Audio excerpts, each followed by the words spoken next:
Time to get your fix.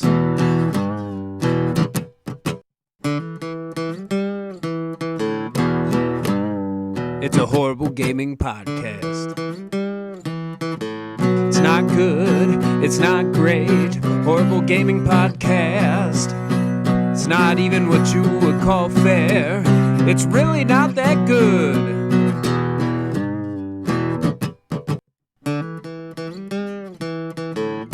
Horrible Gaming Podcast. Hello, my name is Zachariah Van Sliders with Old Man Gaming. With me, as always, is Logan, aka Knight645. And this is it, our 9th episode. We've managed to put this together for 9 weeks running. And we start, as we always start, with disclaimer. And the disclaimer is, we do not do this professionally, so you might hear things in the background. You might hear me pause awkwardly for too long, or me say the same thing 3 or 4 times in a row. We're not going to go back and edit it because we do not get money for this. All right, so Logan, here we are at episode number 9, and we're starting it off with fan traction as we always do.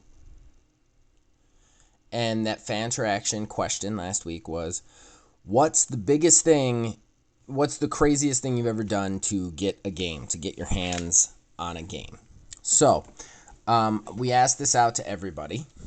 And first and foremost, we had Tiny Wizard answer. Of course, our favorite fan. And he says the craziest thing he did for a game was importing a copy. Let me go to the actual. Oh, no. Yeah. The craziest thing I did for a game was importing a copy of Bleach, Heart and Soul 5 for the PSP. It was a Japan-only game. Too, so nothing was in English. Really didn't think it through, honestly, but I still have it. Which, that is funny. There are plenty of games that back in the day, too, like, it's not as prevalent now, but back in the day, like, there was a lot of games that I was like, man, why is that here? And you would think about, maybe I can just jungle through the Japanese originals. Did he at least have English subtitles? No, he imported it from Japan, so it was completely in Japanese. So he was just seat of his pants on that one. So then we had Thor Zednik. He said, this is boring, but I don't think I've ever needed to go beyond a midnight release for a game. However, he did go on to say, to comment on the episode, this would be last week's episode, he'd be very interested to see someone use the added horsepower, he is speaking of the new generation of consoles, in the next-gen systems on the environment. Imagine a sandbox game like GTA where every room of every building is not only accessible, but destructible. I mean, even something semi-close to that would be wild. And I can't disagree with him. That would be very cool. That would be fantastic. Yeah. Somebody fund this. Right. So then we got our good friend Phil Billy. He actually posted an extra one because he missed the week before last. And he said, the weeks I missed, top 5 games, Borderlands 3, favorite as of now, shocker. Then his number 2 is Borderlands 2, favorite of all time. Then he's got Forza Horizon series, gives him his dream car fix, and a lot of you don't know Phil Billy is a huge car guy other than video games. Like, we all have hobbies other than video games, and Phil Billy is a car dude all the way. And then he has the Pokemon series, trust me, not for the story, but for the competitive battle aspect, of which I hit the top 500 in the world on the rankings this year. We need to have him on again to talk about Pokemon with you, because I know you're a big Pokemon guy, too. Oh, I fully agree. And then finally he's got Final Fantasy IX, first game he ever 100% completed. Ooh. And then he also answered this week's question, and it's a good one. I think I may have saved the best for last. So, all right. So, reading his words. All right. So, I'm not sure if I called what I did for this game crazy or pathetic, but I believe I was in high school when a new Pokemon game had dropped, parentheses, don't remember which generation. But back then, for some reason, I used to care what strangers thought of me. So, because of Pokemon being a kid's game, I actually paid my buddy's little brother to buy the game for me So I spent entirely too much on a Pokemon game that I essentially only wanted for the competitive battle aspect. I don't know. I think that kind of takes the cake on that one. If we gave out an award for the best story, I gotta say that's the one. My story's gonna be so similar to that, you don't even know. Oh, really? Okay, hit us up. Let's hear it. So, in 8th grade, because as we all know, middle schoolers care what everyone thinks, and 8th grade me did care what everyone thought. So I didn't have my DS. My DS broke back in like 6th grade or something like that, and I just kind of forgot about it. But then like a spark ignited in me, and I was like, I gotta have Pokemon again.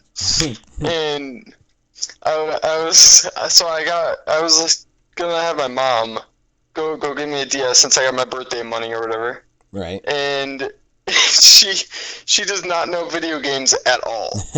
So she goes. I forget where she went. I think it was GameStop, and this guy totally ripped her off. And instead of getting the used one that I sent her to go get, she ended up buying a brand new DSi that cost me an extra like $200 out of what I was originally gonna buy. Because it looked nicer. That's what she told me. So, yeah, I ended up having to spend a lot more to get this game. Totally worth it, though. No regrets. That's hysterical. I don't have a really good story for this one. I know I asked the question, but and I know when I was a kid, I went out of my way to buy systems just for games, like if I saw a game in a magazine and something triggered in me, then I would be like, I have to have that game, so I would go out of my way to try and get the system for it. But I would have to say the craziest thing I've done for gaming, period, was with Borderlands 3. Me and Phil Billy were going to play it on the Saturday after it came out together, like all day. And he made me promise that I wouldn't play it until I got over to his house on Saturday. That was the hardest, like, 24-hour period of my life, because I got it Friday morning. Actually, I got it Thursday night at the 9 p.m. release. They did one at GameStop.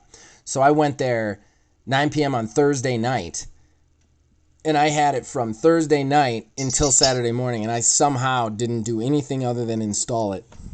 And that's willpower of friendship right there. I was like shaking. I was shaking. I was even like, in my head, I was coming up with ways that I could play it and no one could know. Like, I would be like, well, I'll log in as my wife's account. She doesn't even check her achievements. And then I'll play it as her thing, and nobody, no, not playing. Not playing. I'm not going to do it. I'm going to be strong. But that's probably the craziest thing that I can remember. I'm sure I've had crazier ones when I was a kid, but most of them involve me conning somebody to give me either money or the game itself, and not really realizing what they were agreeing to. Okay, so thanks everybody for your fan interaction this week. This was a really, really, really good week for fan interaction questions. Everybody came back with something good. So our fan interaction question this week is going to be, what is the longest period of time you have managed to curb your addiction? What is the longest period of time you've managed to go without playing video games? So like, and how did you make it through? I want to add to that, because this is a Logan submission. I want to add to that, like, what could you possibly have done to keep yourself from going completely and totally insane? At least if you and this does not count like going on vacations or anything like that. It has to be your choice of not gaming. I don't know if they're even going to have that story. Just do the best you can with the question.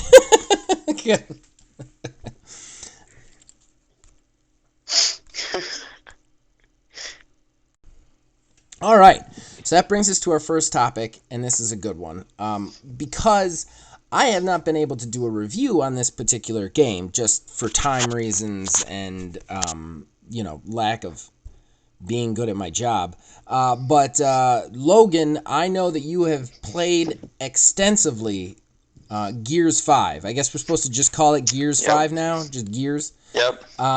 Gears of War. I tell you, one thing that bothered me about this game, like I almost did a review on it, but I felt like if I did a review on it, it would be kind of messed up because I haven't played any of the previous 4 Gears games, so I feel like it would be askew because I wouldn't know what was going on. So, but Logan's played them all, and he's going to give us a breakdown. Logan, what do you think of Gears 5? Just give us the overview.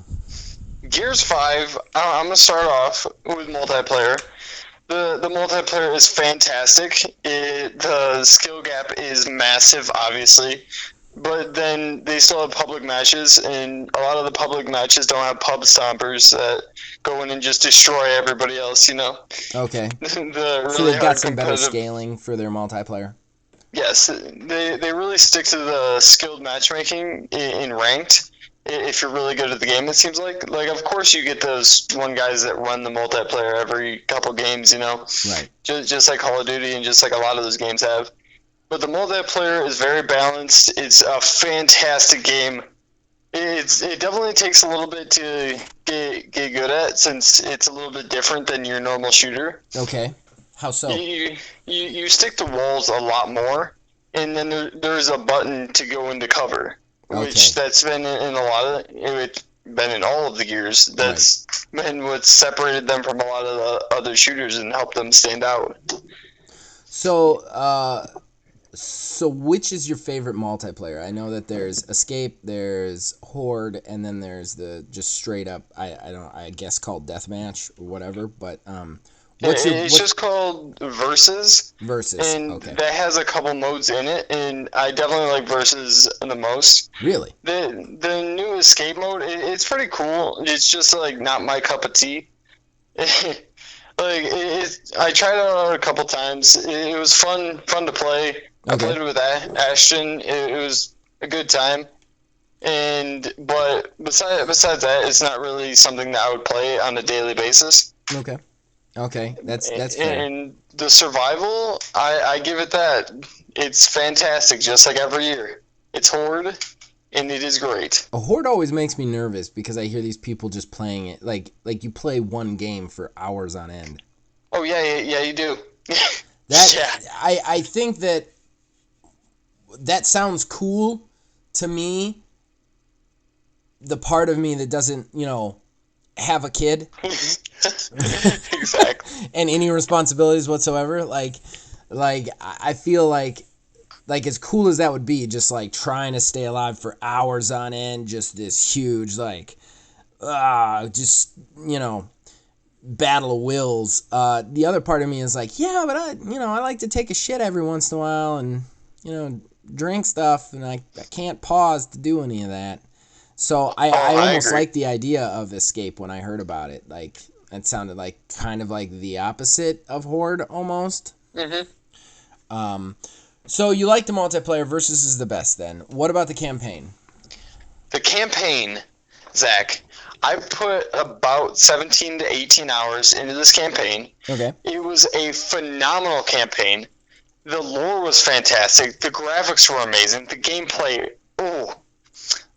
fantastic. Did you encounter any bugs or glitches whatsoever? Not at all. Not one. Really? We're not sponsored. We are not sponsored. The only downside, and this got me so triggered last night. I played the entire thing through, and not to spoil anything, but there was not too many main deaths that would catch you off guard throughout the thing. So then I was like, this is all building up for that main boss fight. That you're gonna have to kill this main boss. Well, they go through the main boss. They go to the city. There's a huge battle, obviously, and then when you think that you're gonna go versus the main boss in next thing, because in the last couple seconds they're like, we're gonna go get her, and then it just cuts. I heard that. For the next game. It's a full setup for the next game. Oh, okay. I was so upset. IGN had said something along those lines when I watched their review. They had basically said like the cutoff at the end is Yep. like it makes you feel like Halo 2 almost, where Yep. like Yes. wait, there's a whole where's the rest of the game almost. Oh, exactly. It makes you feel like there's a missing mission. Like the last step is right there, and you can't do it. it's like they Kind of took makes you that- wonder how they're gonna make an entire game based off that last step. Oh, exactly. I don't know. Like I know that they did it in previous Gears, since you haven't played that. The previous campaigns have been kind of like a Thanos type of deal. Like you have that overlying main bad guy in the background that you have to play a couple games to end up getting to. Right. And they've had that in the past. But nothing like this, to the point where at the end it's like they're right there. Like you can see them, and it's like, nope.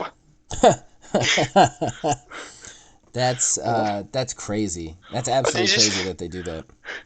Are they just gonna drop a DLC, have the very last mission in it? Well, that's what's kind of surprising me. Like, I'm not sure about the whole Gears thing, but every game has DLC now. Maybe they just go multiplayer with their DLC. Yeah, they do. Oh, they do? Okay, because I was about to say, like, I'm like, how would they do DLC if they're leaving that for the next game, you know?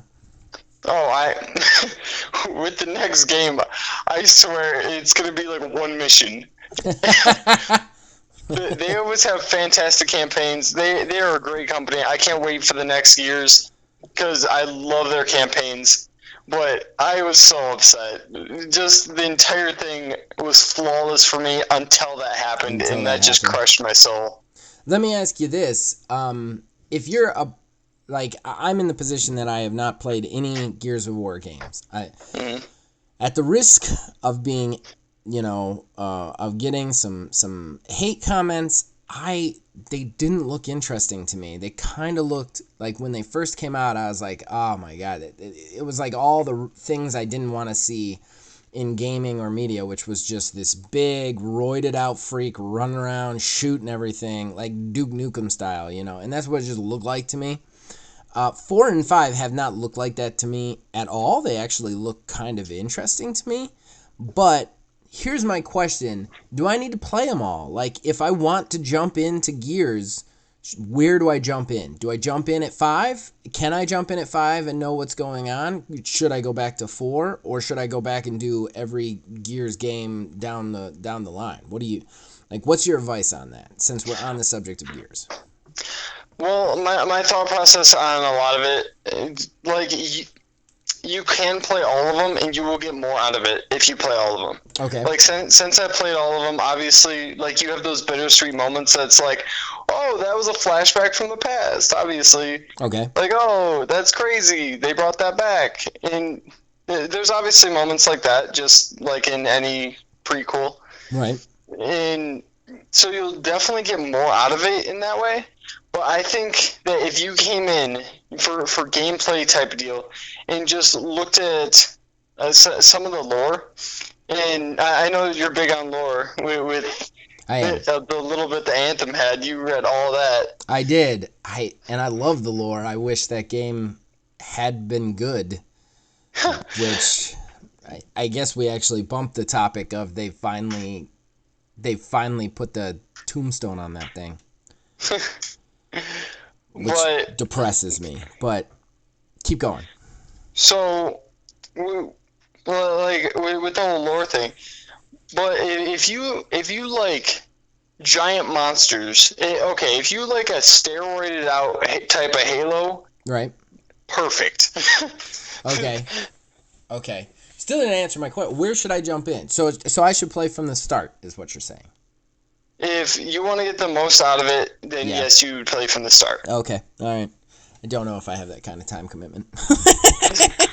That I honestly thought about it, and I was like, oh my god, there's so many games. That's what. There's like one in between one of them too. It's like called Judgment or something, and I'm like, oh Judgment man. Day. So there's actually 6 of these frickin' things. You can skip Judgment Day. What? Judgment Day is not good. Oh, I could skip that one. That's the one I get to skip. Judgment Day, if you look up like the Gears, I'm guaranteeing all of them are above 3 stars, except for Judgment Day. Judgment Day is at least 2 stars. Okay. At most. All right. That game's not good. All right. So you're recommending it. Don't love the ending. Not a huge fan of Escape, but you think they're all well done. Any other comments you got to add to the Gears? Honestly, no. Okay. Not really. All right. All right. So that brings us to our next topic. Now, they are remaking what a lot of people say is a classic in the industry, and I can't even disagree that it's a classic. But they are remaking Modern Warfare. The next Call of Duty game is Modern Warfare. So my standing on the Call of Duty series is, I don't know how well known it is. I don't like how much they kill the main characters. I have a hard time getting attached to the storyline because of it. So I don't play them. I don't love them. The gunfighting is fine. The versus is fine, but it's never enough to hold me for any period of time. So I tend to avoid these games. Now, Logan's usually the opposite. He usually plays them. However, from what I understand, Logan, this new Modern Warfare game, is doing something that you're not really fond of. And everybody listening out there, I don't even know what this is yet. He teased it for me, so I'm really excited to hear what this is. So, Logan, why are you not going to play the new Modern Warfare game? Well, since today is Logan's rant day. It is. This is the negative Logan episode. You've had 8 episodes to be the positive one. Modern Warfare. Well, okay. I've dealt with Black Ops 4. I've dealt with Call of Duty Ghosts. I've dealt with Advanced Warfare and Infinite Warfare in the past years of Call of Duty. Right. Those are all terrible games. Those are all terrible. So okay. out of the past 5 Call of Duty games, they've had one good one, and that was Black Ops 3. Okay. So you're not a fan of the Blackout then?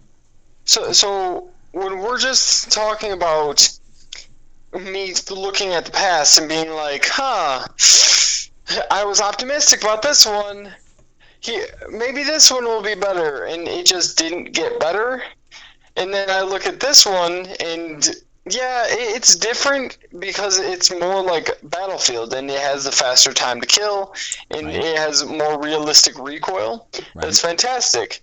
Except for it still has the same thing that happens every single year. They don't put in good spawns. You go in to the same match every single time, do the same exact thing, and it's just repetition. And so it's not innovative enough, is what you're saying.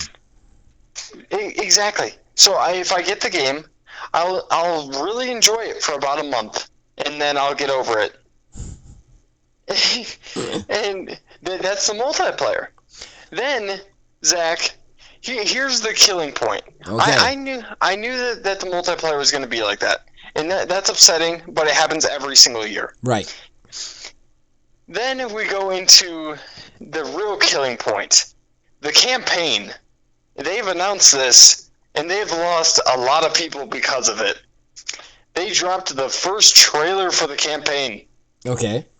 The campaign, which when they said that they were doing the next Modern Warfare, I was like, okay, they're going to go off Modern Warfare 3. Right. Since Modern Warfare 1, 2, and 3 all happened in order.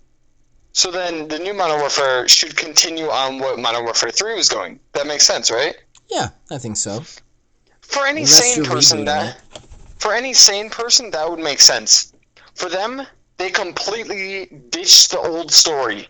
So it is. It's like a full reboot then. It's a completely new story, completely different cast. So I have no reason to get that game. So basically, what you're saying is they just attached the name Modern Warfare to it. Yes. There's nothing to do with actual Modern Warfare in it. It looks more like Battlefield.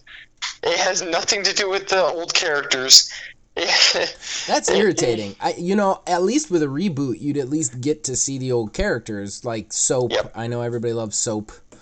Yes. And But all those old characters, you could see them again with a reboot. But so they're not even rebooting it. It's completely new, fresh stuff. yes. Why call it Modern Warfare then, if for no other reason than to just sell as many copies on that name as possible? Oh, basically, they wanted to make it Modern Warfare because it was a realistic shooter. Right. You know how many realistic shooters are out nowadays? Right. So yeah, they just threw the name onto it and just call it what it is, another Call of Duty that's gonna flop in a month. Here's my problem with Call of Duty, and people need to start voting with their wallets, because Call of Duty, unfortunately, is the highest seller for just about every year for the last 5 or 6. Even the shitty ones have outsold other games. Everybody complained about Call of Duty. What was the space one? Was it Infinite Warfare? Infinite Warfare or Advanced Warfare? You pick. I think Infinite Warfare was the one that was straight up in space. Yeah. Infinite Warfare was in space. And everybody said how much they hated that. That game was still the highest selling game in its month, end of the year. So, people need to start voting with their wallets and stop being okay with annualized franchises. I agree. The thing that bothers me, and one thing that I like Ubisoft finally realized it with their Assassin's Creed, is when you release a game for franchise every year like this, you dilute it. You dilute its juice. There is so many Call of Duty games now that have come out, because they've come out one every year, and they're always basically the same thing. The only thing that works for annualized franchises, the only type that works, is sports games. And even those kind of bother me, because the way the landscape of gaming right now is playing a game for an extended period of time on multiplayer or over the internet. And people want to be able to do that. And when you release these games, I'll never buy another professional wrestling game. I know this is a little bit off topic, but hear me out. I'll never buy another one again, because they stop supporting it online after a year. Mm-hmm. They always have great, cool features that allow you to create your own leagues with people online and your own belts, and it's very cool. And they just stop supporting it after a year every time. That's not okay. That's how all sports games get you. That's how they all work. That's how they do the annual thing. Right. And that bothers me. It's so anti what the trend of people enjoying games are. And I mean, let me ask you this. As a sports game player, you play more straight up sports games than me. Yep. Would you rather have to buy the new NBA 2K every year? Or would you rather have one come out once every 3 years and just them update rosters and give you new features and give you a constant stream of support to the multiplayer? Oh, Zach, I don't mind them putting something out every year, because then there's a new roster. But, and that's the thing, there's a new roster. That's the only reason people get it, is because the roster changes every year. That's my problem with it, is you're spending $60 for a roster. I mean, they usually add one feature to the game that's different from the previous game, But I definitely agree with you. If I could buy a game like 2K17, I put so many days onto that. It was my favorite sports game of all time. Right. And if I could still play that online and pay maybe $20 every year for a DLC with a brand new updated roster, that'd be perfect. Right. I agree with you. They should just come up with DLCs that are the new roster. Right. And then just once every 3 years have a full new release with a bunch of new features. You know what I mean? Like what normal video games do. And that goes into the Call of Duty thing. Call of Duty is, correct me if I am wrong, but it is the only straight up annualized franchise that is not sports based. I can think just off the top of my head, yeah. Yeah, I mean, off the top of my head, I can't think of another story-based game. The only other one that was Assassin's Creed, and they've stopped doing that. And guess what? They stopped doing that, and their games got really good. Did you notice that? Like, I haven't played them, but they've been in Game of the Year nominations 2 years running now. No, not 2 years running, but the last two games. With like the 70 of them that there are, yep. Yeah, with the 70 of them that there are, no one cares about anything but the last two. And the last two were what? Odyssey and the Egyptian one. And both of those, they gave them 2 years, you know? Well, yeah, it just makes more sense. Yeah, it does. And I think Call of Duty needs to go to that. They need to stop annualizing their franchise. Like, we get that it makes money every year. And that's the problem. And really, that's the problem. It's the same problem with sports games, is the casuals for sports games and the casuals for Call of Duty, they go out and they spend their money on those games every year. Exactly. And that's really, like, all they get, but they don't realize what they're doing. And what they're doing is helping to contribute to the dilution of the franchise. Well, yeah, it's smart by the companies, so I don't think we can really even blame the companies at this point. No, I don't think so. They're doing exactly what they should be doing. Making money, right, being profitable, right. But well, and as long as we keep spending money on it. Well, and there's a thing too. Like you got to look at the company behind it. Like EA and Activision, very clearly only care about the money, and they've said that repeatedly. Every action they take points to that. You know, I think you've got other companies out there like Ubisoft. I mean, of course, everybody wants to make money, but you know, you've got other companies out there that are trying to do, like, caring a little bit more about the game, or a little bit more game-centric. But I get it. I get the whole making money thing, but I think that's limited. I think eventually people stop buying the game, and that's when you start to have a problem. I definitely agree, and obviously the Call of Duty role is going to end someday. Yeah, exactly. I thought it was going to end a while back, but it's still going. So did I. I really thought it would have been done by now. It's been a while since they made a good game. And see, and you were worried you were going to be the negative one on that. I got in there with all the negativity.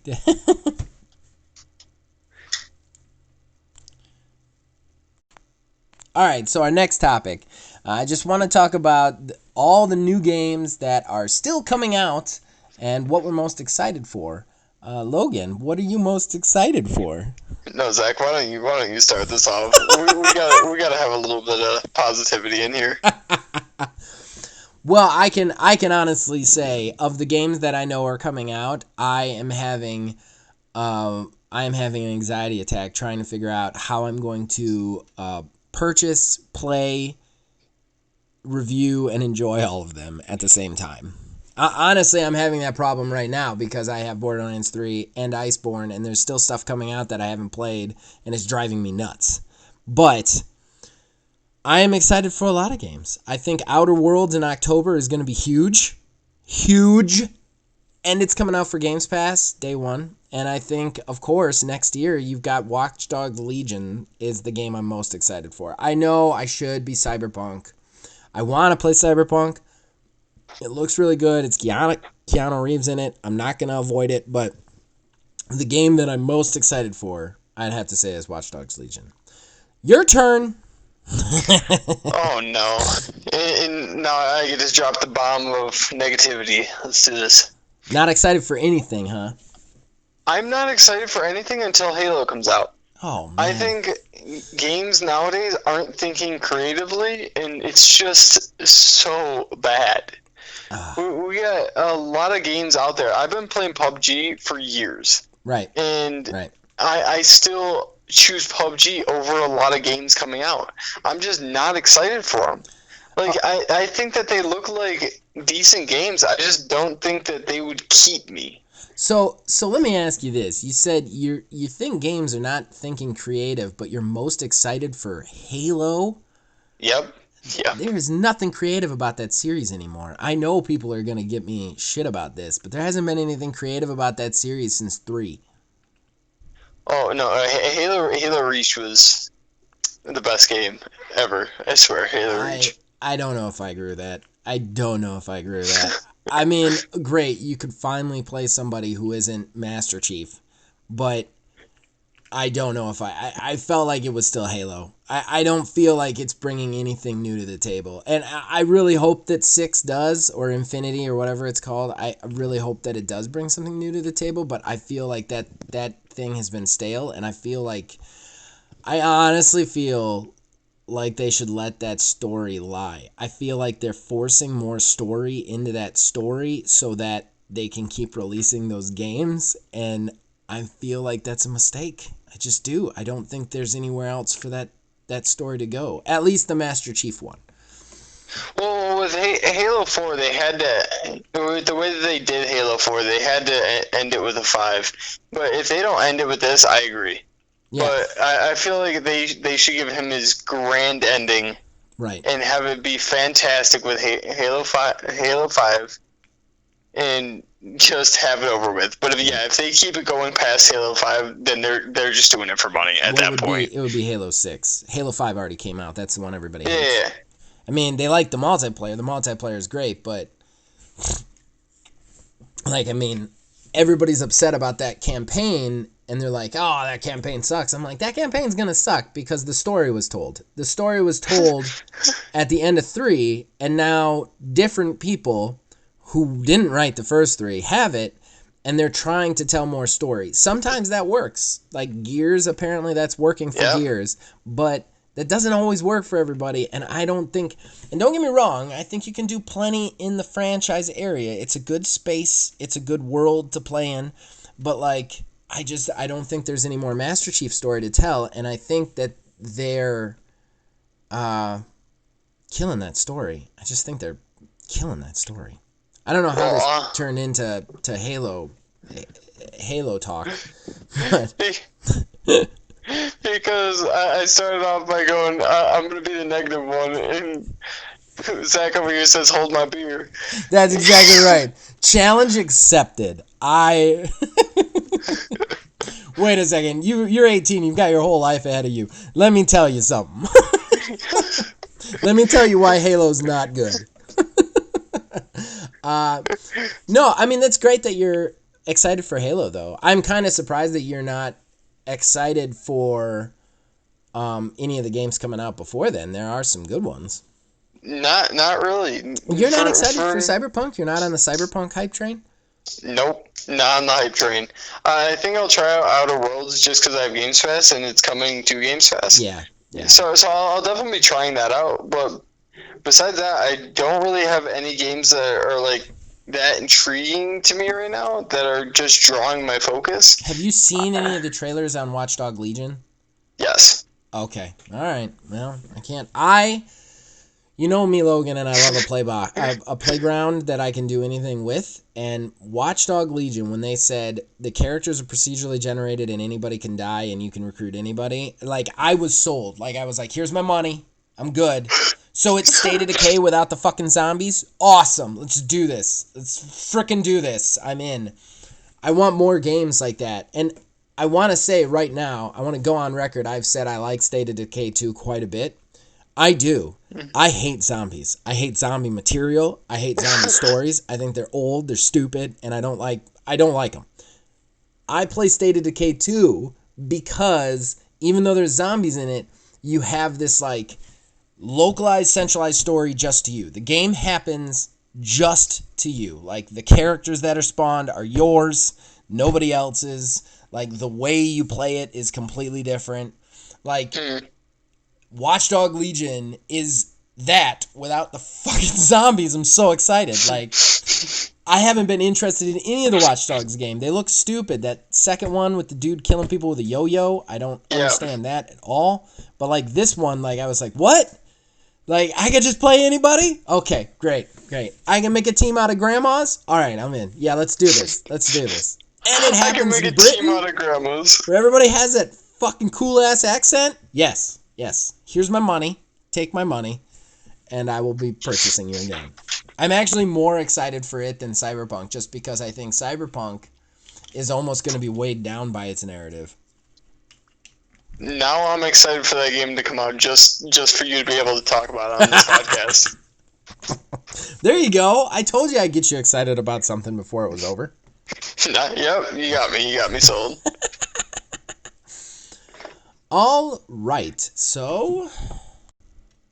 so we are to Fantasy Corner, and I gotta be honest, guys, 8 episodes, I've run out of good ideas, so I handed this one over to my partner, Logan. He's gonna be asking the Fantasy Corner question this week. That means if it's trash, I get all the hate. That's exactly what I just did. That is exactly what I just did. I definitely was like, this is his fault, not mine. I'm going to sell you out even more during this Fantasy Corner, but go ahead. Ask it. For Fantasy Corner today, the question is, Zach, if you could have any weapon from any video game, what would you have? Okay. All right. Now I'm going to go ahead and put a caveat on this question, and that is that weapon cannot be used to do harm to other people. Yeah. Because I would not make any weapon from a video game real, because any weapon in a video game murders people like nobody's business. Like, I don't want to see a shooting on the radio with a Hyperion gun from Borderlands. It would be real bad. Real bad. So, I'm putting this caveat on. This weapon cannot be used to hurt anybody. This weapon that I spawn in real life. Yep. Okay. All right. With that said, it's a tough one. It's real tough for me to come up with a specific weapon. And why is I'm playing Borderlands, and the weapons are so off the wall procedurally generated that like everyone I get is like, ooh, this one. Ooh, this one. Ooh, this one. So I don't know, what weapon would you pick? Weapon I would pick, since we are on the Halo train. Okay, all right. Halo Reach had a DLC where they had the gravity hammer, which if you don't know what that is, it is a melee that did splash damage. You could hit it and it would just demolish anybody. It was a one-shot melee. That was just a giant hammer. But with the DLC, it turned the hammer into a golf club. So you could do giant jumps towards people and hit them with a golf club in the multiplayer, and that would be fantastic. Oh, that would be sweet. I want that. That would be sweet. Yeah. It's tough. I mean, I immediately kind of gravitate a little bit towards the Halo beam sword, but I feel like if I own that, I'd take my house out. Like I would bust it out and be like, look at this, and then just like I would like swing it around once, and my house would fall on my head. Like it would be a nightmare. So. And if we got multiple picks, just a couple other mentions would be a lightsaber from any of the Star Wars games, or I don't want a lightsaber. I hate lightsabers. We're in Spidey's web shooters. What? Spider-Man's web shooters. Spider-Man's web shooters. Oh, yep. Does that count as a weapon though? I mean, I guess. He uses it as a weapon. I guess he does. He does. I never thought of it. I thought of it more like his version of a car, like a mode of transportation. like it's not really like.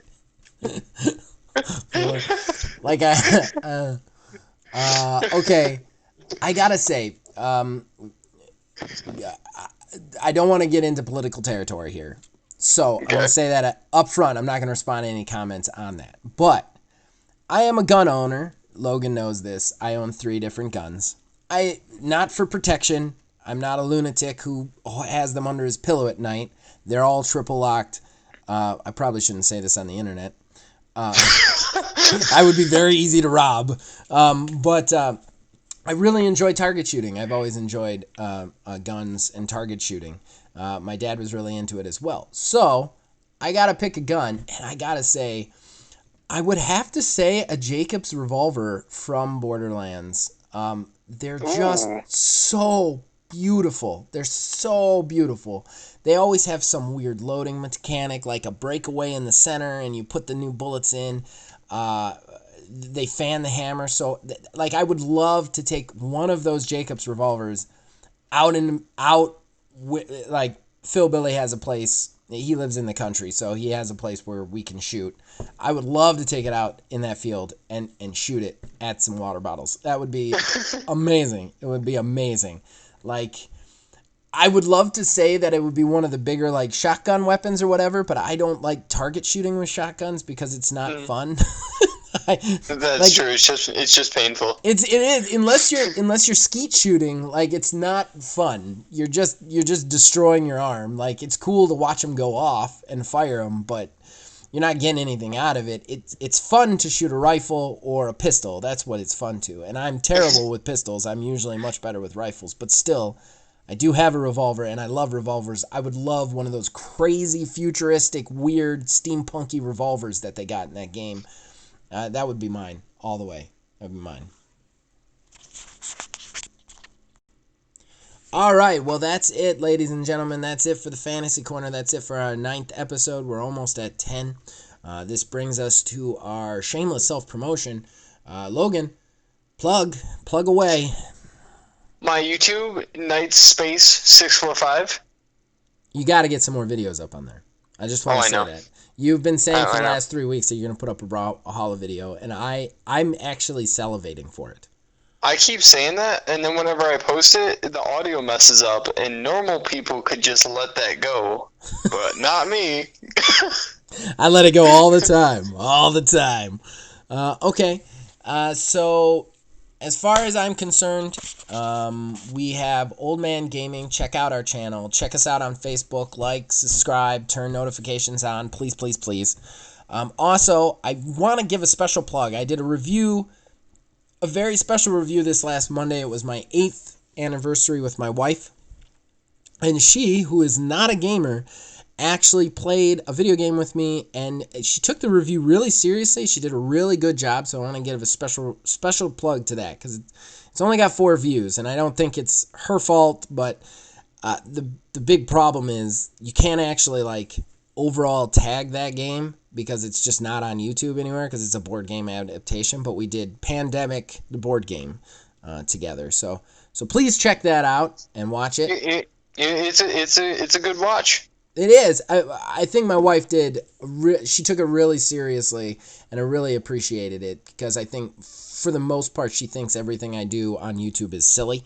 So the fact that she took it seriously meant a lot to me. So that's my extra special plug. And then of course you can check out the previous episodes of the plugs. I do reviews every Monday. I have a Let's Play where I badly play Monster Hunter World every Wednesday.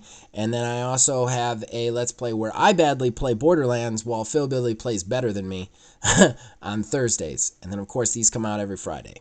So that's my plugs. And that brings us to the end of the show. And just thank you so much, guys, for participating in Fantasy. We love you guys. Yeah, we love you. Giving us the views, letting us do this. We're almost at 10 episodes, and this has been a real dream for myself. I'm sure it has been for Logan, too. So thank you very much. Oh, yeah. So, all right. As long as you guys keep watching these, we'll keep making them, and we'll see you guys next week.